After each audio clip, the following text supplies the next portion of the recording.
Hello ladies and gentlefrogs, my name is Epic but you can call me Dan. I'm joined once again by D for Dad for another Sony Vegas tutorial. Hi Dan, you okay? Yeah, all good. How are you? I'm okay. Cool. This one's part 2, isn't it, of the rays, yeah?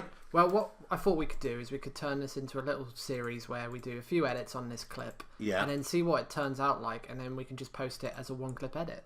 Oh, that's a good idea, actually. So, I like that. Yeah, so we'll see how it goes, but for this part we're going to be doing light rays. So on the last video we looked at the rays coming behind the building, didn't we? We've got like a really nice rays here. Now for this part we're going to look at the first kill I get here. Okay. We're going to add a little effect to it. So at the moment we've got a nice little throw it and then boom, hits the person, and it looks really cool.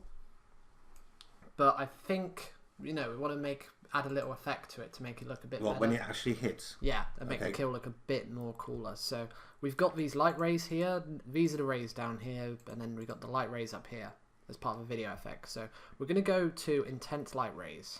Now these are going to be really intense, so we're just going to drag this on and... Whoa. Yeah, that's a bit too over the top, so we're just going to remove this down and then move that down to about there. And we've also got the rays from last time. We've got this, because it's the same clip, so we've got to make sure we don't mess about with this, because this is already preset. Yeah. So for this one, we're just going to move the light rays down. Now, I tend to put them at like 0.6 each. And as you see, that's a bit more tidy. Yeah. It is a bit impactful, but we'll soon change it. And what you can also do is just move the noise up a bit. And it's a bit like static. Just makes it a bit like blurry, a bit like, I don't know if you've ever played Slenderman, but the screen kind of goes a bit shaky and blurry. So for this one, we just want a bit, so we don't want too much. So I'll put it to 0.2-ish, around about there. So we've got like a really nice type of build-up of the screen. Now, for this one, we're going to go to animate again, and there is a separate drop-down called light rays, which just came up down here. And you'll see that the keyframe is at the very start of the clip, not where we are at the moment. So this is where you need to move it, yeah? Yeah, so we drag it all the way across to here. So now this is keyframed at this point, but it's currently doing it for the whole track. It hasn't been given any other instructions. Now for this one, we're just going to move back a keyframe, if it will let us. There we go. I think it's moved back. Just double check.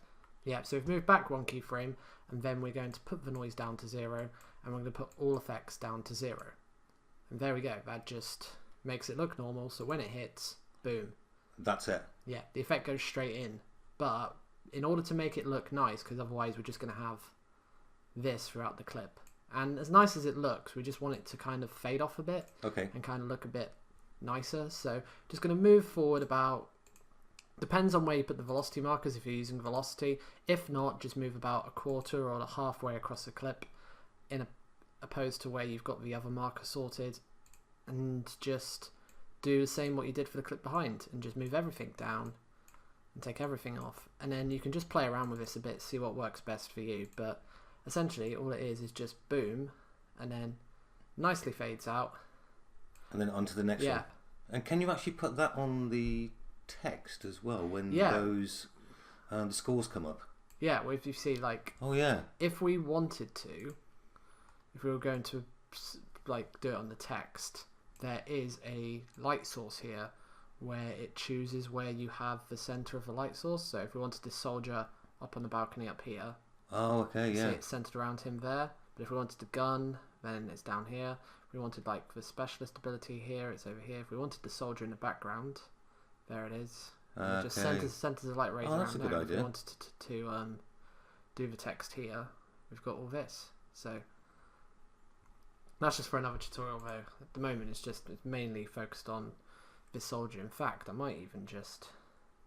What are you going to do? Move it so it's centered towards that soldier if it'll let me. Oh, okay, I know I see what's wrong.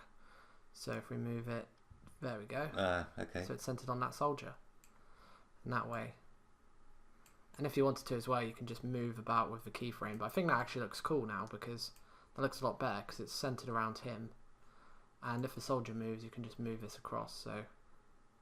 So most of the effects on what we've done in the last video and this one, we're just going to do a one-clip edit and just add different elements to it. Well, yeah. Well, this is is an entire clip which I rendered, and we've only really needed the start and the first kill, really. Yeah. But we can just move across, and for each bit we could just do something different and see how it goes. I think that'd be a good idea. So yeah, so that is it for the light rays, which another really nice, simple, easy tutorial. Very simple, yeah. Well, thanks for that. That's going to help a lot. So hopefully you guys have enjoyed this video. If you do, leave a like. Make sure to go and check out the previous video we did on the rays. It will be in the description and the outro. So yeah, thank you once again, and thank you D4Dad for joining me, and we'll see you soon. Thanks, Epic. Stay epic, guys. Bye. Bye.